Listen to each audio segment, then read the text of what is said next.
In today's video, I'm going to teach you how to log in to Quotex trading account. We'll move from opening the official website to finding the login button to signing in either with your email and password or with your Google account.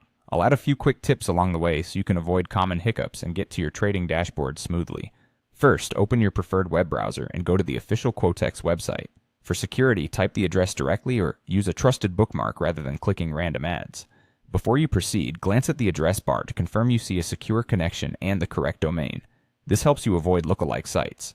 Once the homepage loads, look toward the top right corner for the Login option. On some screens, it may appear within a menu icon, especially on mobile. Click or tap Login to open the sign-in window. If a cookie or language prompt appears first, simply confirm your choice so the login panel can display properly. Now choose how you want to sign in. If you prefer email, enter the email address associated with your account and your password. Take a second to double-check for typos and use the show or hide icon if you want to verify what you typed.